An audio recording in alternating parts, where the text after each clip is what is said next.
Assalamualaikum.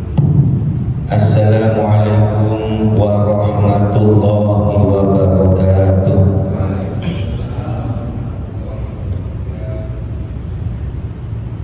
Bismillah walhamdulillah wassalatu wassalamu ala rasulillah Sayyidina Muhammad ibn Abdillah wa ala alihi wa sahbihi wa mawalah wa la hawla wa la quwwata illa billah. Amma ba'du.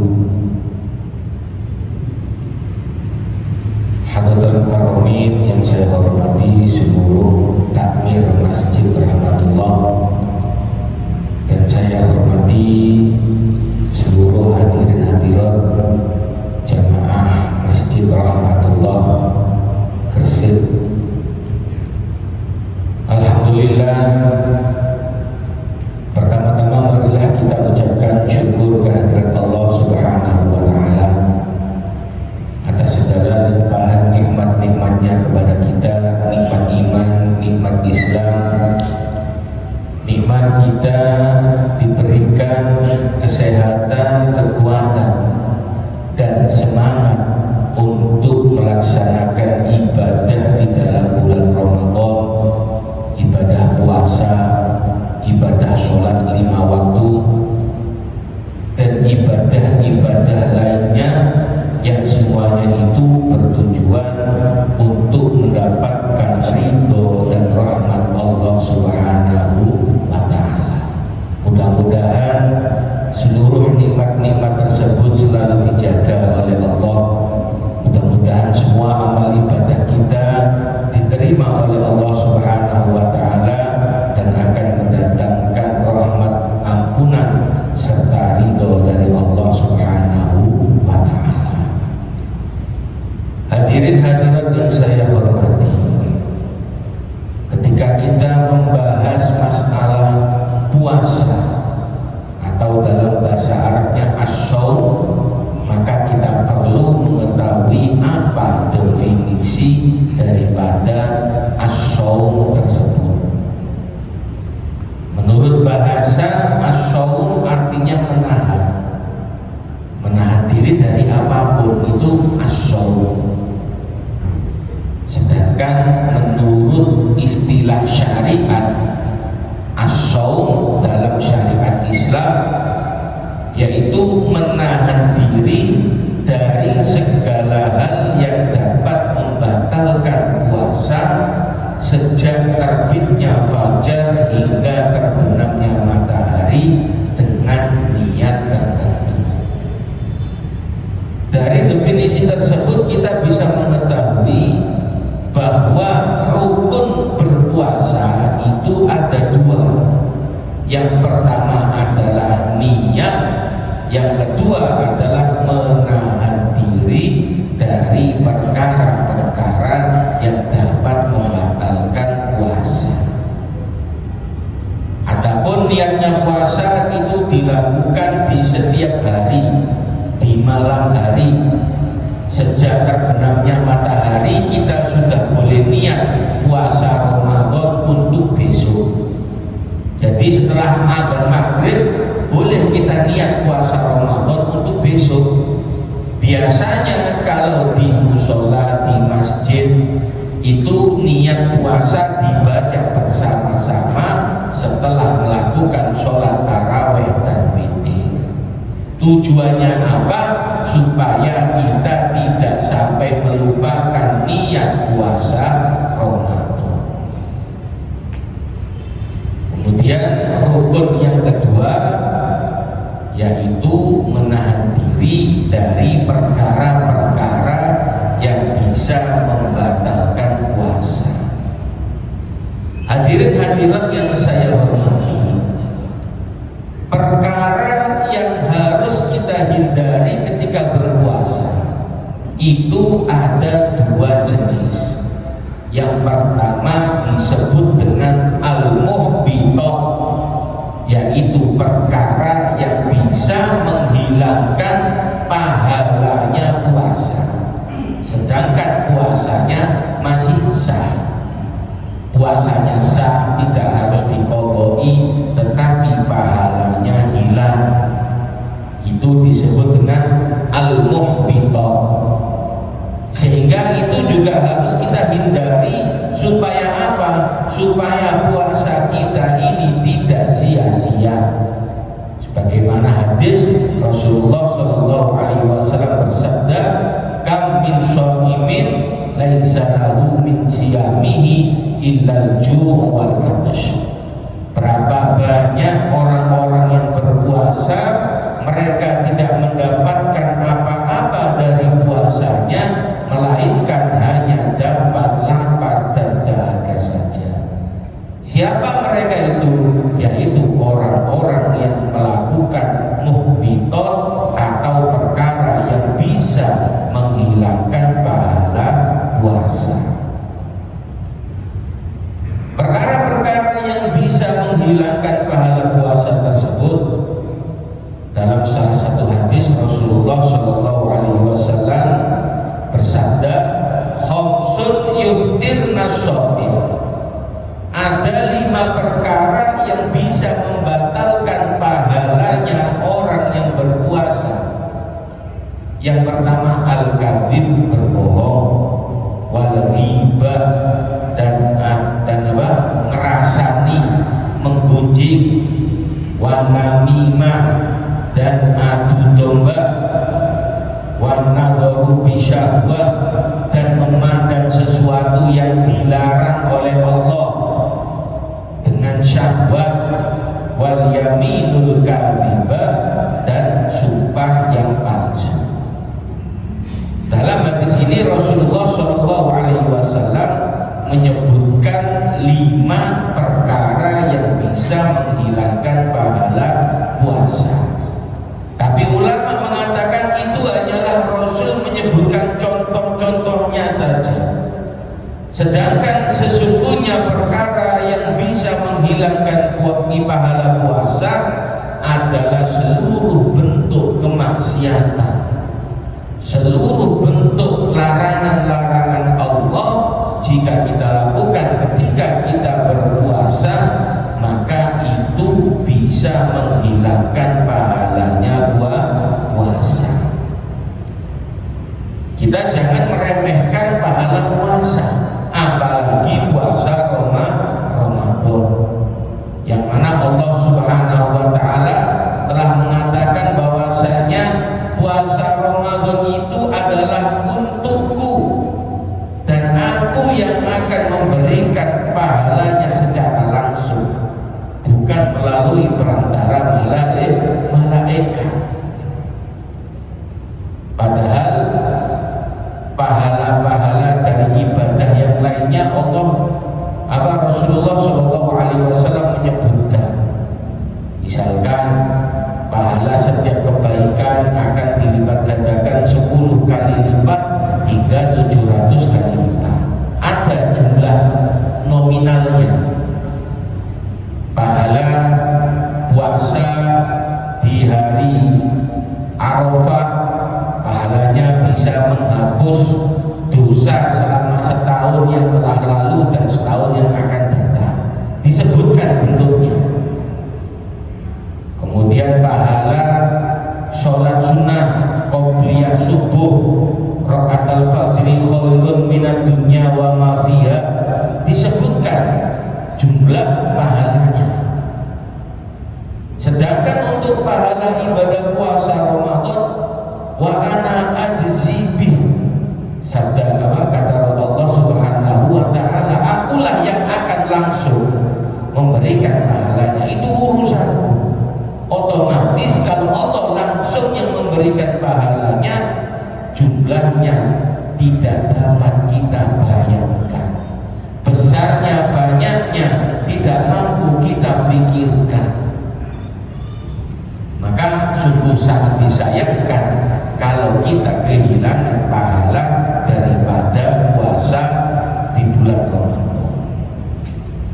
Bahkan Rasulullah SAW dalam suatu hadis juga menyebutkan, barang siapa yang meninggalkan puasa Ramadan 1 hari tanpa ada uzur, uzur yang diperbolehkan oleh syariat, bukan karena sakit, bukan karena bepergian, bukan karena haid atau nifas, apa kata Rasulullah? Tidak akan bisa digantikan pahalanya meskipun dia berpuasa 1 tahun penuh. Maka orang yang meninggalkan puasa Ramadan tanpa uzur, atau sering kita sebut mokel, 1 hari mokel, itu kita akan mengalami kerugian yang besar. Kerugian yang mana kerugian itu tidak bisa ditebus, tidak bisa diganti pahalanya meskipun kita berpuasa 1 tahun penuh. Oleh karena itu harus kita jaga puasa Ramadan ini, baik dari perkara yang bisa menghilangkan pahala puasa ataupun perkara yang bisa membatalkan puasa.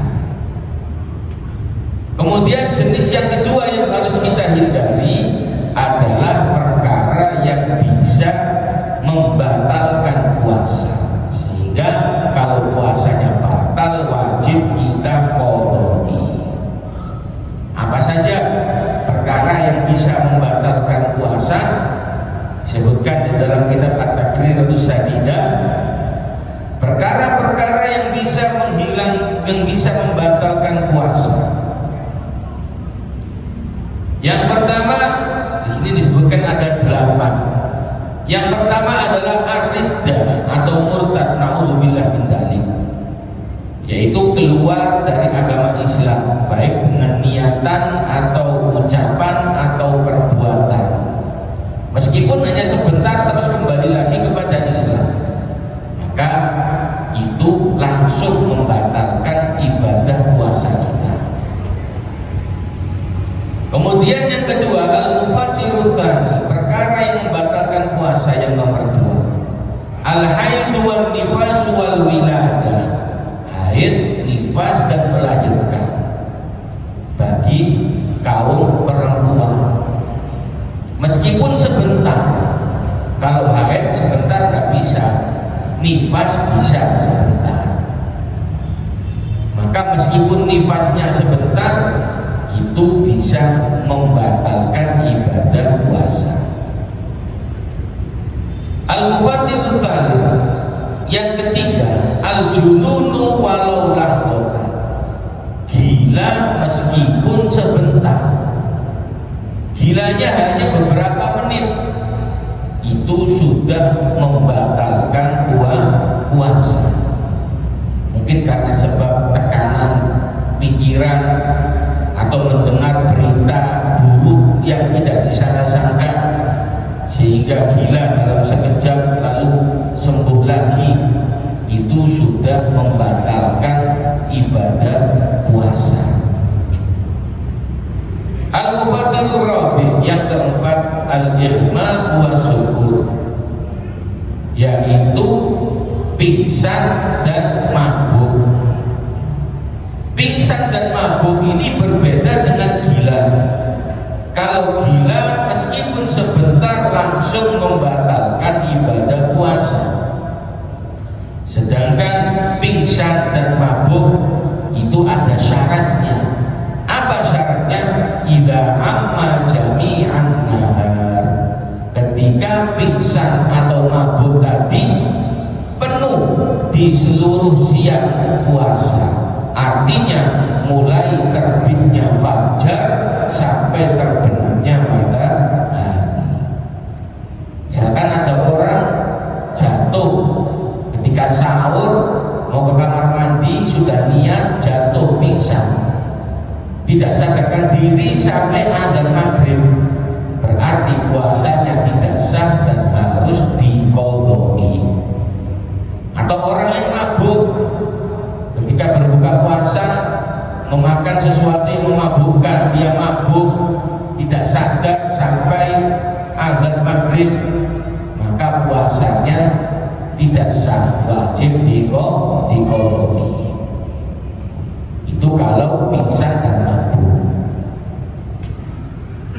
Al-khamis, yang yang kelima, al-jima, yaitu berhubungan badan. Idza jama'a 'amidan 'alima, apabila ada seseorang yang berhubungan badan secara sengaja, 'aliman bitahrim, dia mengerti keharaman berhubungan badan ketika puasa, dia tahu bahwa itu dilarang dan itu membatalkan puasa. Mukhtaron, dengan disengaja, bukan karena terpaksa, maka batalah shaumuhu, batal puasanya. Ketika ada orang yang berhubungan badan tersebut di bulan puasa dengan sengaja, tahu konsekuensinya, maka puasanya batal. Tidak hanya itu, bagi si laki-laki dia terkena kafaratul uzma, denda yang besar. Apa denda yang besar? Yaitu yang pertama, dia terkena dosa.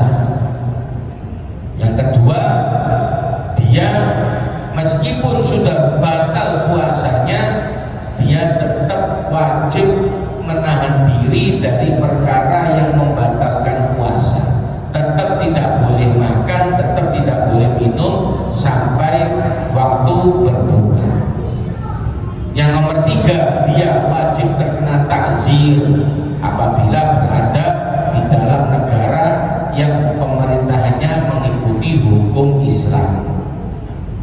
Dan yang nomor empat, wajib qadha, wajib untuk mengganti puasa yang tadi dia batalkan dengan berhubungan badan. Dan yang kelima, dia terkena kafaratul uzma tersebut. Apa itu kafaratul uzma? Yang pertama adalah memerdekakan budak. Zaman sekarang sudah tidak ada lagi perbudakan, sehingga kita tidak bisa memerdekakan budak, tidak bisa mencari budak. Maka langsung berpindah kepada urutan yang kedua dari kafaratul uzma tersebut. Apa itu? Puasa 60 hari berturut-turut, tidak boleh ada jeda. Seandainya dia puasa, di tengah-tengahnya ada jeda, dapat 30 hari, dia ada jeda, dia tidak puasa, maka wajib mengulangi dari awal, wajib mengurangi dari pertama lagi.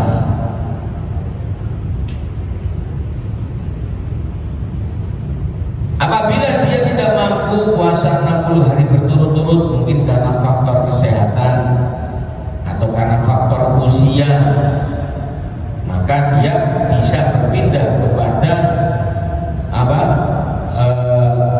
kafarat yang ketiga, yaitu id'amu sittina miskinan, memberi makan 60 orang miskin, likulli miskinin muddun, setiap orang miskin 1 mud. Artinya dia wajib membayar fidyah, yaitu beras sebesar 1 mud, kira-kira sekitar 7 on per orang, dan diberikan kepada 60 orang miskin. Totalnya ya 60 bungkus beras, per bungkusnya beratnya kira-kira 7 on. Tapi kalau dia dalam keadaan sehat, segar bugar, maka dia tidak boleh langsung berpindah dengan membayar fidyah, tapi harus berusaha untuk melakukan puasa 2 bulan berturut-turut. Jadi kafaratul uzma ini berat. Supaya apa? Supaya orang tidak mudah untuk membatalkan puasanya dengan berhubungan badan. Kemudian al-mufattirus sadis, perkara yang keenam yang bisa membatalkan puasa. Wusulu ainin, masuknya suatu benda, min manfadin maftuh, dari rongga tubuh yang terbuka, ilal jaufi, masuk ke dalam tubuhnya. Jadi tubuh kita ini berongga, ada rongga yang terbuka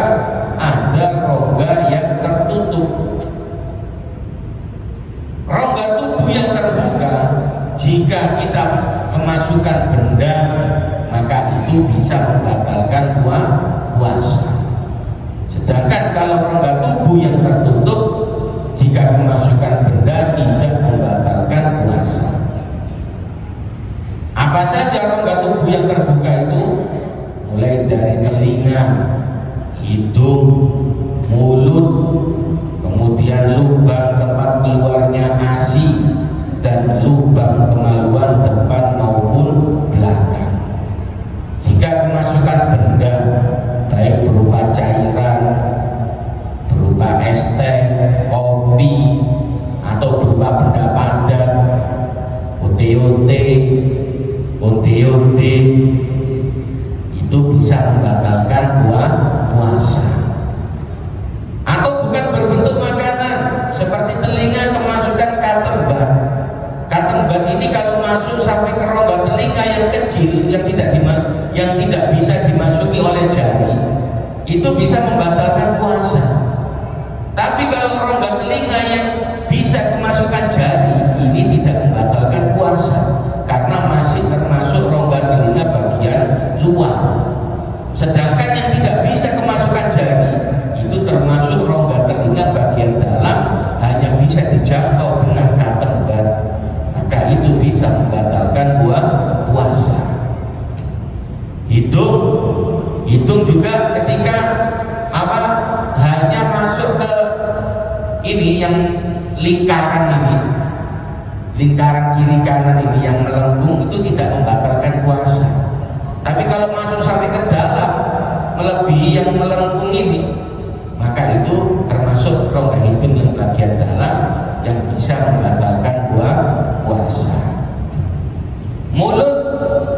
Mulut juga ulama membagi ada haddul dhahir, ada haddul batin. Ada rongga mulut bagian luar, ada rongga mulut bagian dalam. Kalau kita kemasukan benda ke dalam rongga mulut bagian dalam, maka batal puasanya. Tapi kalau rongga mulut bagian luar, tidak batal puasa. Mana itu rongga mulut bagian luar? Yaitu tempat keluarnya huruf kha. Tempat keluarnya huruf kha itu adalah batasan mulut bagian luar. Kalau lebih dalam dari itu, yaitu ha, itu lebih masuk lagi tempat keluar hurufnya, itu termasuk rongga mulut bagian dalam. Maka kalau berkumur, air diputar-putar ke dalam mulut selama tidak melebihi tempat keluarnya huruf kha, maka tidak batal puasanya. Tapi kalau ada air yang masuk melebihi daripada tempat keluarnya huruf kha, maka kata ulama puasanya bisa batal jika kumur-kumurnya itu bukan untuk ibadah. Kumur-kumur itu ada yang untuk ibadah, ada yang bukan untuk ibadah. Apa kumur-kumur yang untuk ibadah? Misalkan kumur-kumur untuk berwudu sunnah. Ada kumur-kumur yang wajib, yaitu apa? Kumur-kumur ketika mulut kita najis, wajib disucikan dengan cara berkumur. Itu juga ibadah wajib. Sedangkan jika bukan karena ibadah, kumur-kumurnya karena merasa mulutnya bau, akhirnya kumur-kumur, kemudian tidak sengaja tertelan air, maka batal puasanya. Lu kan tidak sengaja, meskipun tidak disengaja batal. Sebab apa? Sebab kumur-kumurnya bukan untuk ibadah. Tapi kalau kumur-kumurnya untuk ibadah, karena berwudu sunnah berkumur, atau mulutnya najis, mungkin gusinya berdarah, atau dia habis muntah mulutnya najis, maka dia wajib mensucikan mulutnya dengan cara berkumur. Lalu tiba-tiba tidak sengaja tertelan air, maka tidak batal puasanya. Itu berkumur kadang membatalkan maka tidak membatalkan puasa. Atau misalkan tidak sengaja kemasukan benda, misalkan habis sahur makan ada nasi yang masuk ke gigi berlubang, selilitan, nggak sengaja tiba-tiba nasi tadi keluar dari lubangnya gigi, lalu nggak sengaja terpelan berbarengan dengan kita bernafas, maka tidak batal puasanya. Sebab apa? Sebab tidak disengaja. Atau lupa bahwa dia sedang berpuasa. Biasanya kalau hari pertama puasa ini orang masih lupa kalau sedang puasa Ramadan. Pagi-pagi bangun tidur langsung ambil air minum. Setelah habis itu ya sekarang kan sudah masuk bulan puasa. Tidak batal puasanya sebab lupa, entah minum entah makan. Akan tetapi ketika dia ingat bahwa dia sedang puasa dan di mulutnya masih ada sisa makanan, maka tidak boleh ditelan, harus segera dikeluarkan dari mulut. Karena apa? Karena dia sudah ingat bahwasanya dia dalam keadaan puasa. Lah itu rongga tubuh yang terbuka. Kemudian begitu juga dengan dua lubang kemaluan, itu juga termasuk rongga tubuh yang terbuka. Hati-hati kalau jenengan sedang buang air besar, ketika istinja jangan terlalu dalam jarinya masuk, karena bisa membatalkan puasa. Atau misalkan jenengan berendam sampai pusat setengah badan, kemudian ketika berendam buang angin, kentut di dalam air, maka ketika kentut di dalam air, rongga anusnya terbuka, anginnya keluar, airnya masuk, itu juga membatalkan puasa. Atau misalkan mandi, hati-hati juga kemasukan air ketika mandi. Mandi ini sama seperti berumur, ada dua macam. Ada mandi yang ibadah, ada mandi yang bukan ibadah. Apa itu mandi yang ibadah? Seperti mandi sunnah di hari Jumat sebelum sholat Jumat, itu mandi ibadah.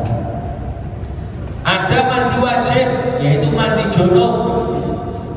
Orang kalau puasa dalam keadaan junub, puasanya tetap sah.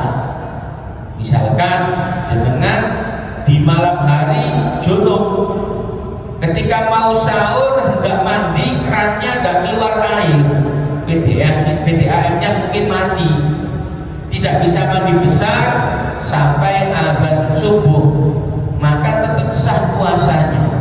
Boleh mandi setelah azan subuh. Lah, ketika mandi junub seperti itu, tidak sengaja kemasukan air melalui telinga atau melalui hidung, maka jika tidak disengaja, maka tidak membatalkan puasa. Tapi jika disengaja, maka membatalkan puasa. Atau mandinya bukan ibadah, mandi hanya ingin supaya segar, mandi hanya ingin supaya tidak bau badan, maka itu tidak ibadah, itu mandi biasa. Jika kemasukan air meskipun tidak disengaja, maka batal puasanya. Oleh karena itu hadirin hadirat, ketika puasa seperti ini, mandi kita itu jangan kita lakukan ketika berpuasa, tapi kita lakukan sebelum sahur dan setelah berbuka puasa. Untuk apa? Untuk menghindarkan diri dari memasukkan air, kecuali kalau hari Jumat tidak apa-apa karena itu sunnah. Kalau di hari-hari yang lain kita usahakan mandinya sebelum subuh dan setelah maghrib. Bahkan termasuk salah satu sunnahnya puasa yaitu mandi di setiap malam setelah maghrib. Itu sunnah mandi khusus di dalam bulan Ramadan. Kalau di luar Ramadan tidak sunnah, bahkan kedokteran mengatakan tidak sehat mandi setelah maghrib. Tapi di dalam bulan Ramadan kita disunahkan mandi setelah maghrib. Supaya apa? Supaya menambah kesegaran dan semangat untuk melakukan sholat isya dan tarawih. Coba dengan coba setelah maghrib, setelah berbuka puasa, sebelum isya dengan mandi dulu. Pasti nanti isyanya lebih seger, tarawihnya lebih semangat. Kalau nggak mandi setelah berbuka puasa ngantuk. Apalagi kalau buka puasanya pakai sistem balas dendam. Esnya 2 gelas, gorengannya 3, nasinya 1 bungkus, tambah bubur kacang hijau. Setelah buka puasa ngantuk, akhirnya tertidur atau sholat isya tapi aras-arasan. Akhirnya sholat tarawihnya dilakukan sambil duduk, atau sholat tarawihnya separuh di dalam, separuh di luar sambil ngopi rokokan. Sebab apa? Sebab badannya lemes. Setelah seharian dia tidak makan, dia tidak minum, lambungnya istirahat, tiba-tiba diberikan makanan yang berat, maka lambung kaget bekerja keras sehingga membuat tenaga kita lemes. Maka disunahkan untuk mandi setelah maghrib untuk mengembalikan kesegaran.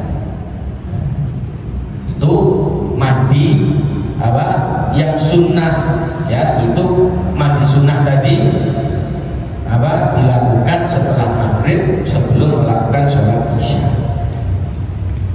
Kemudian perkara yang membatalkan puasa berikutnya yaitu yang nomor 7, al-istimna, sengaja mengeluarkan air mani, baik dengan tangannya sendiri atau dengan tangan istrinya, atau dengan pikiran-pikiran kotor, atau dengan memandang sesuatu yang menimbulkan hawa nafsu sehingga hal itu menyebabkan dia keluar maninya, maka batal puasanya. Tapi kalau sebab mimpi basah, tidur siang hari kemudian mimpi basah, maka tidak batal puasanya. Dan yang nomor 8 yang membatalkan puasa yaitu al-istiqoah, sengaja mengeluarkan muntah. Muntah ini jika dikeluarkan dengan sengaja bisa membatalkan puasa. Dilogo-logo mulutnya supaya muntah, itu puasanya batal. Yang dimaksud muntah di sini itu apa? Yaitu barang yang sudah masuk ke dalam lambung kemudian keluar lagi melalui mulut, itu adalah muntah. Baik berupa cairan ataupun berupa benda. Tapi kalau barang tersebut belum masuk ke dalam lambung, baru ditelan sampai di kerongkongan, kemudian dikeluarkan lagi, maka itu apa? Bukan muntah, itu hanya mengembalikan apa? Makanan yang sudah ditelan. Dan muntah itu najis, ya. Orang setelah muntah, muntahnya najis, mulutnya juga najis. Harus disucikan dengan cara apa? Berkumur. Kalau berkumur tidak cukup berkumur biasa seperti ketika kita berwudu, tapi juga berkumur sambil apa? Menyampaikan ke tempat ujungnya mulut bagian luar tadi. Biasanya kita ambil air, kemudian kita angkat kepalanya, kita tiup, seperti itu. Itu untuk termasuk bagian mulut bagian dalam. Seandainya tertelan air ketika membersihkan mulut tadi sebab muntah, tidak sengaja tertelan air, maka puasanya tidak batal. Kenapa? Karena berkumurnya wajib untuk mensucikan mulut yang terkena najis. Tapi kalau berkumur biasa, kok kemudian tiru-tiru cara tadi, diangkat kepalanya, kemudian tertelan, batal puasanya. Kenapa? Karena dia bukan untuk mensucikan mulut, tidak perlu sampai berlebih-lebihan seperti itu. Ketika wudhu cukup berkumur biasa saja, tidak perlu berlebih-lebihan. Nah, itu 8 perkara yang bisa membatalkan puasa. Kemudian hadirin yang saya muliakan, ketika kita puasa jangan hanya kita sebatas meninggalkan makan, minum, dan perkara lain yang membatalkan puasa, tapi seyogyanya puasa itu kita hiasi dengan berbagai macam kesunahan. Supaya apa? Supaya menambah banyaknya pahala puasa, menambah sempurnanya ibadah puasa kita. Ada beberapa perkara yang disunahkan kita lakukan saat berpuasa. Disebutkan di sini sunah-sunah puasa. Yang pertama adalah takjilul fitri, menyegerakan berbuka puasa. Segera berbuka puasa ketika sudah masuk waktu sholat maghrib secara yakin. Kalau belum yakin jangan berbuka puasa dulu, ditunggu sampai yakin betul-betul. Oh ini adzan maghrib bukan adzan asar. Hati-hati, adzan asar dan adzan maghrib itu sama. Bangun tidur siang hari, tidur di dalam kamar, lampu dimatikan, kemudian terdengar adzan, gelap, wis maghrib, terdengar adzan, langsung ambil minum. Setelah itu lihat jam, masih jam 3:30. Ternyata yang dia dengar adalah adzan asar, batal puasanya. Jadi setelah yakin itu adalah adzan maghrib, sudah masuk waktu sholat maghrib, kita sunnah segera membatalkan puasa. Meskipun dalam perjalanan naik sepeda motor di tengah jalan macet, mendengar adzan maghrib, batalkan puasanya. Kalau ada air putih ya pakai air, kalau nggak ada ya kita batalkan pakai tangan ini. Kita masukkan tangan ke dalam mulut, ada terasa asin-asinnya, itu sudah membatalkan puasa.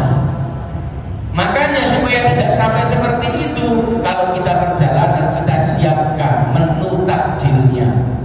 Di dalam tas kita siapkan kurma, sehingga ketika mendengar adzan maghrib di tengah perjalanan gak bingung cari barang yang membatalkan puasa, ambil kurma untuk membatalkan puasa dengan segera. Yang kedua adalah suhur, yaitu makan di malam hari setelah pertengahan malam. Sahur atau suhur itu sunnah meskipun kita sudah kenyang. Misalkan kita malam hari sudah makan nasi goreng jam 12, jam 3 kita masih kenyang, tetap sunnah sahur meskipun hanya dengan kurma atau dengan seteguk air. Rasulullah SAW bersabda, "Tasahharu fa inna fi suhuri barakah." Bersahurlah kalian karena sesungguhnya di dalam sahur itu ada keberkahan. Artinya ketika kita sahur, puasa kita akan barokah, akan kuat untuk menahan haus dan lapar sampai berbuka. Itu keberkahan daripada sahur. Meskipun hanya dengan air, meskipun hanya dengan kurma atau dengan makanan-makanan ringan. Sahur ini waktunya masuk mulai pertengahan malam. Kira-kira ya jam 12 sudah melakukan sahur.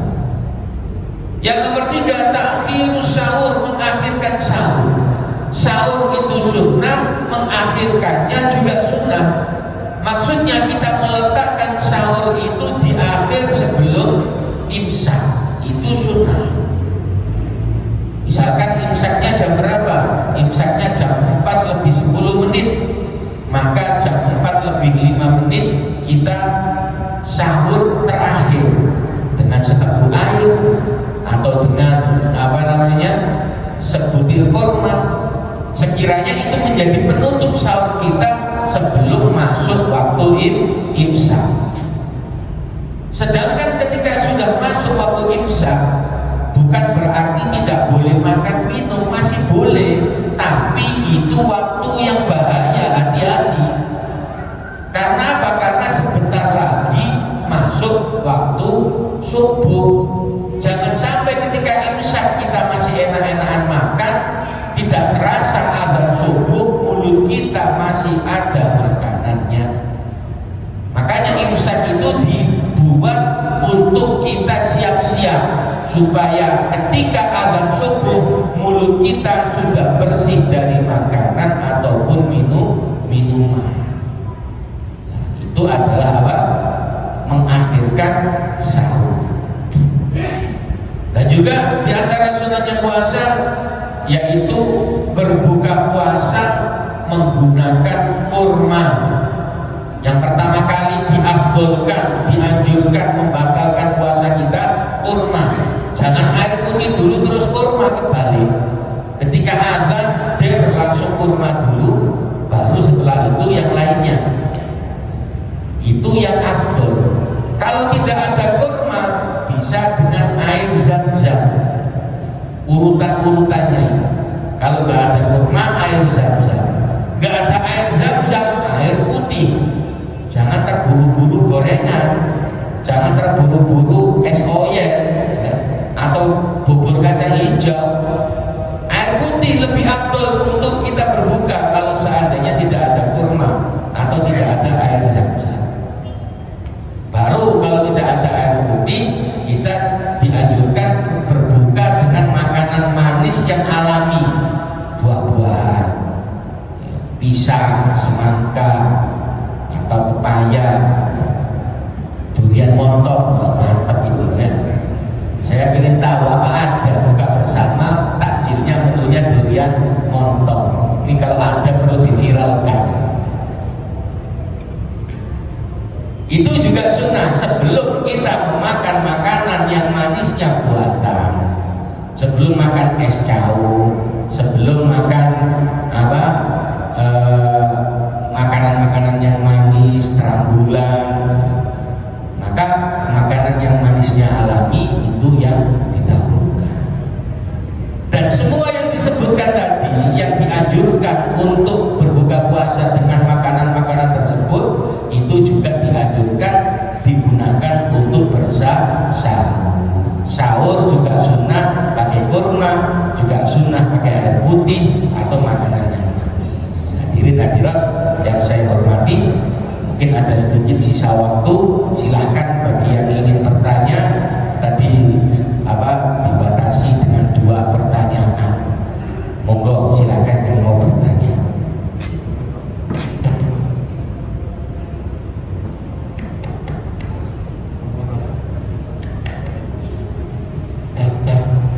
Monggo bapak-bapak yang mau bertanya, ibu-ibu, silakan.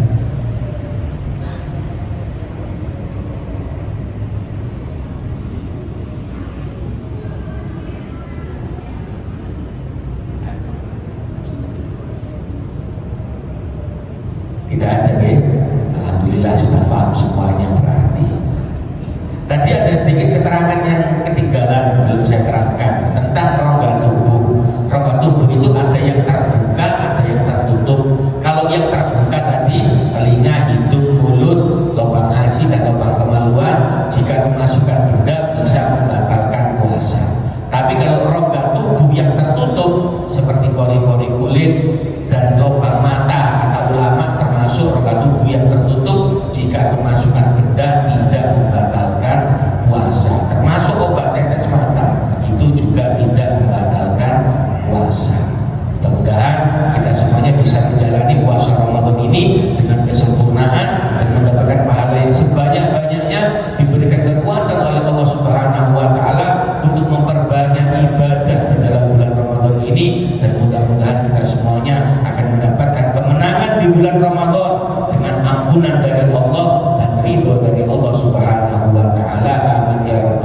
alamin ala hadiniyah wa ala kulli niyatin sholihah wa ala mana wa aslafuna sholihun wa ala mana wa nabiyuna Muhammadun sallallahu alaihi wasallam wa ila hadratin Nabi Muhammadun sallallahu alaihi wasallam di sini suratil Fatihah.